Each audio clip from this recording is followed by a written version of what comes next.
ప్రభుత్వ మెడికల్ కాలేజీల ప్రైవేటీకరణ పీపీపీ విధానం గురించి చర్చించుటకు సభ్యులు డాక్టర్ మండుతోక అరుణ్ కుమార్, శ్రీ సిపాయి సుబ్రహ్మణ్యం, డాక్టర్ కుంభ రవిబాబు ఇచ్చినటువంటి వాయిదా తీర్మానం తిరస్కరించబడినది.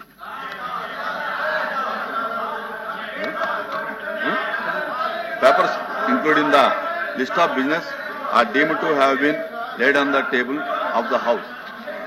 No. Meva. I am announced to the House that I have received the following message from the Honorable Speaker of Andhra Pradesh Legislative Assembly. In accordance with Rule 123 of the Rules of the Procedure and Conduct of Business in the Andhra Pradesh Legislative Assembly, I transmit a copy each of the following bills as passed by the Legislative Assembly on 19th September 2025 and signed by me. The Andhra Pradesh Motors Vehicles Taxation Amendment Bill 2025, LA Bill number 10 of 2025. Second, the Andhra Pradesh Shops and Establishments Amendment Bill 2025, LA Bill number 11 of 2025. The Andhra Pradesh State Commission of Scheduled Tribes Amendment Bill 2025, LA Bill number 12 of 2025. Fourth, the Andhra Pradesh Prevention of Begging Amendment Bill 2025, LA Bill number 13 of 2025. 5, the Factories Andhra Pradesh Amendment Bill 2025, LA Bill number 14 of 2025. The above bills are before the House.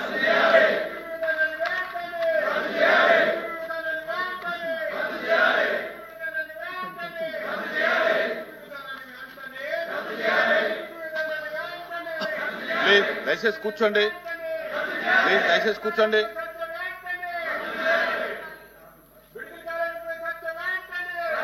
Question number 14061, TG Bharat garu. Please.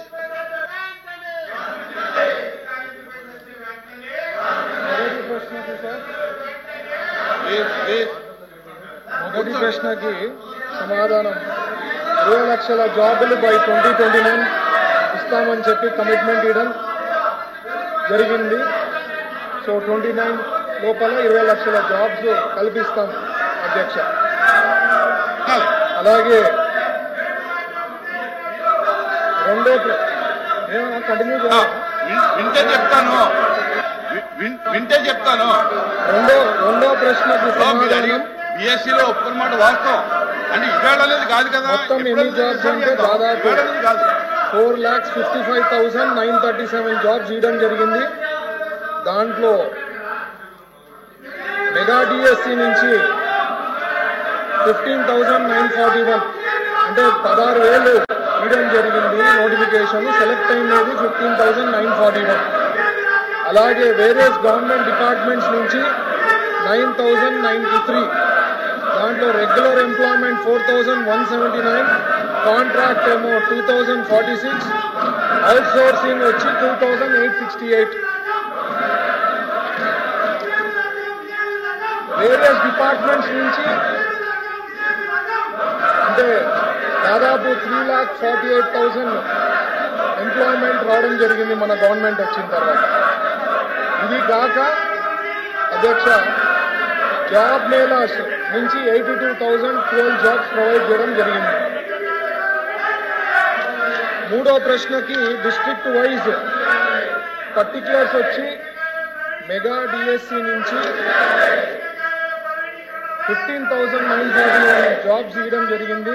దాంట్లో అనంతపురం వచ్చి 755, చిత్తూరు వచ్చి 1408, east Godavari 1349, Guntur 1140, Kadapa 680, Krishna 1203, Kurnool 2,590, Nellore 657, ప్రకాశం 661, Srikakulam 535, Visakhapatnam 1134, Vizianagaram 578, west Godavari 1063. ఇవి కాక zone wise zone 1లో 390, zone 2లో 330, zone 3లో 558, zone 4లో 667, total ఇంకా స్టేట్లో 243. Total కలిపి 15,941 provide చేశాము డిఎస్సి నుంచి. అలాగే ఈ 3,48,000 హౌస్ ఆర్డర్ పెట్టకపోతే ఎట్లా అండి? మీరు హౌస్ ని ఆర్డర్ లో పెట్టాలి. మీరు చైర్మన్ గారు సభని ఆర్డర్ పెట్టే ప్రయత్నం మీరు చేస్తున్నప్పుడు సభ్యులు చాలా ఖచ్చితంగా నియమ నిబంధనల ప్రకారం మనం ఏ విధంగా పనిచేసుకుంటామో తెలియాలి అధ్యక్ష. ఒకసారి మీరు తిరస్కరించిన తర్వాత ఒక సెషన్ లో మళ్ళీ అదే అంశం పైన వాళ్ళు ఎట్లా ప్రస్తావిస్తారు అధ్యక్ష? రూల్ 64 చూడమనండి. మీరు పాయింట్ ఆఫ్ ఆర్డర్ అధ్యక్ష, అది కరెక్ట్ కాదు కదా. Point of order rule number 64 చూడండి. మీరు చాలా క్లియర్ గా you cannot repeat a motion. ఇవ్వండి rule number 64. You cannot in the same session. You cannot bring the same motion again. No. ఒకసారి దాన్ని డిస్కస్ చేస్తే మళ్ళీ వాయిదా తీర్మానం ఇవ్వడం లేదు. కానీ వాయిదా తీర్మానం అనేది దాన్ని తిరస్కరించిన తర్వాత చైర్మన్ గారు వాయిదా తీర్మానం ఒక్కసారి మీరు తిరస్కరించిన తర్వాత ఇంకోసారి రాకూడదు సెషన్ లో ఆ అంశం పైన వారెట్లా అండి? రూల్ నెంబర్ 64 చూడండి. మీరు యాక్షన్ తీసుకోవాలి. మీరు అట్లా వదిలేస్తే ఎట్లా? మీరు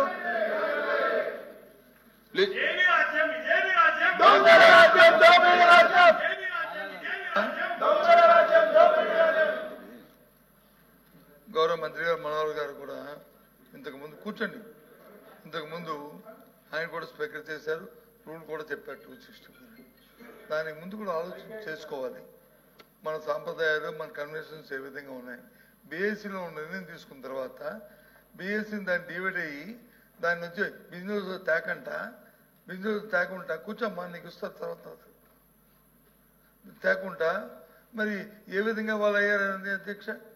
దానికి రూల్ లేదా మన రూల్ బుక్ లో చెప్పంటారా? దాన్ని ఏ విధంగా వచ్చారు? అది తప్పు కదా అధ్యక్ష.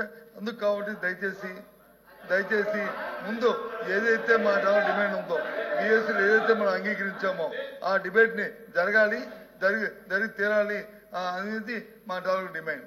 ఎందుకంటే ఇది ప్రజల సమస్య. ఇది ప్రజల సమస్య. ఇది యువకులకు రాజకీయమైన సమస్య కాదు. కోట్లాది మంది ప్రజల తాలూకు ఇస్తున్న ప్రజా ఆరోగ్యానికి సంబంధించిన సమస్య.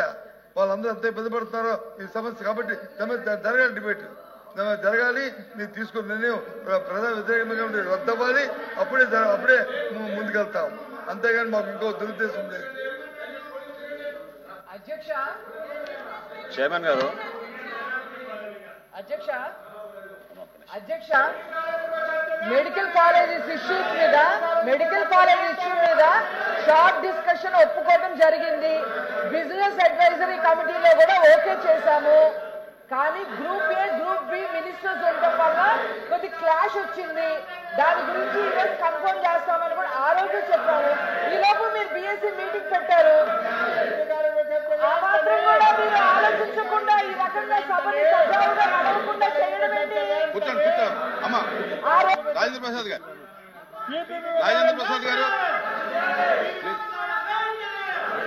With respect to the chair, అధ్యక్ష ఎల్ఓపి గారు కోట్ చేశారు ట్రెడిషన్స్ గురించి, కస్టమ్స్ గురించి. మీ ఎల్ఓపి గారి గురించి మాట్లాడాలండి అధ్యక్ష. ముందు సభని ఆర్డర్లో పెట్టిన తర్వాత ఆయన మాట్లాడితే బాగుండేది అధ్యక్ష. వారి సభ్యుల్ని వారిని కూర్చోమన్న తర్వాత వారు మాట్లాడితే బాగుండేది. సభని ఈ రోజున ఆర్డర్లో పెట్టకుండా ఈ రకమైనటువంటి నియమావళి ఎక్కడా లేదు అధ్యక్ష. ఈరోజు నియమావళికి వ్యతిరేకంగా జరుగుతూ ఉంది ఈ సభ.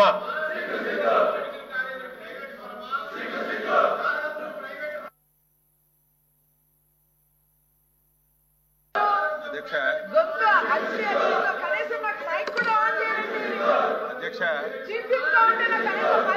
ఈ శాసన మండలి ఈ రోజు స్టార్ట్ అయింది కదా అధ్యక్ష.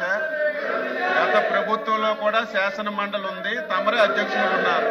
ఒక్క రోజైనా సరే సభ్యులు పోడియం మీదకి వచ్చిన సందర్భాలు ఉన్నాయా?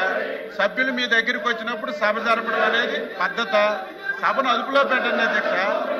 బిఎస్లో డిస్కస్ చేశారు. అది ఎప్పుడు వస్తుందనేది వీళ్ళ ఇష్టం కాదు అధ్యక్ష, ప్రభుత్వం ఇష్టం. అది ఈ సెషన్ లో కంపల్సరిగా ఇది అవసరం అధ్యక్ష. ఇది అవసరం. ప్రభుత్వానికి కూడా ఈ ఇష్యూ చాలా చాలా అవసరం. మేము తీసుకున్నటువంటి నిర్ణయం ప్రజల శ్రేయస్సు గురించి తీసుకుంటున్నటువంటి నిర్ణయం. అది మొత్తం ఎక్స్ప్లెయిన్ చేస్తాము. ఈ రోజు తీసుకున్నటువంటి నిర్ణయం వల్ల ప్రజలకు ఏ రకంగా మేలు జరుగుతుంది, ప్రజలకు ఏ రకంగా ఉపయోగపడుతుందని చెప్తాం అధ్యక్ష. మీరు ఏదైతే ఎజెండాలో పెట్టారో ఆ ఎజెండా ప్రకారం తీసుకోండి. ఈ రోజు ఎజెండాలో ఒక ఇష్యూ తీసుకున్నారు, రేపు ఇంకోటి తీసుకోండి. ముందు సభ అదుపులో పెట్టండి అధ్యక్ష. సభ అదుపులో పెట్టండి. తమరే గత గవర్నమెంట్ లో చైర్మన్ గా ఉన్నారు, మేము సభ్యులుగా ఉన్నాం. పోడియం దాటి అక్కడికి రాలేదు అధ్యక్ష. మీరు గీసిన గేట్ దాటి రాలేదు. ఈరోజు కావాలని మీ చుట్టుముట్టు వస్తుంటే మీ సభ నడపడం ఇది మంచి విధానం కాదు.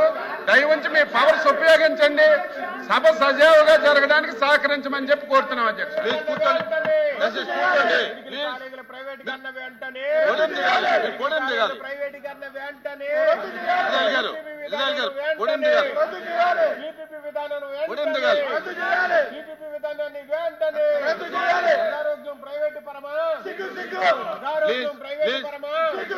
ప్రజారోగ్యం ప్రైవేటు పరమా, ప్రజారోగ్యం ప్రైవేటు పరమా. ప్లీజ్ దిగండి, మీ సీట్లోకి వెళ్ళండి. పోడియం దిగాలి. మీరు రోజు పోడియం ఎక్కడం మంచి పద్ధతి కాదు. మీరు నిరసన అనేది మీ సీట్లో చేయాలి తప్ప పోడియం దగ్గరకు వచ్చి కరెక్ట్ కాదు ఇది. పీపీపీ విధానం వెంటనే, పీపీపీ విధానం వెంటనే, పీపీపీ విధానం వెంటనే, పీపీపీ విధానం వెంటనే. మెడికల్ కాలేజీలపై చర్చ వెంటనే, మెడికల్ కాలేజీలపై చర్చ వెంటనే రద్దు చేయాలి. మెడికల్ కాలేజీలపై చర్చ వెంటనే రద్దు చేయాలి.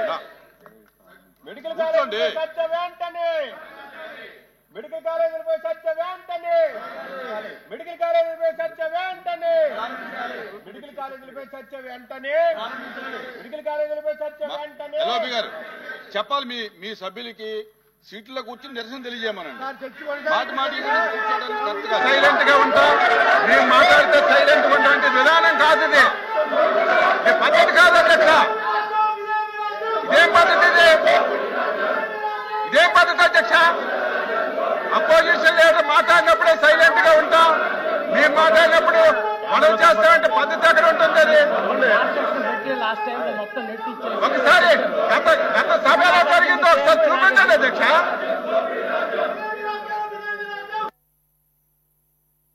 The house is adjourned for 5 minutes.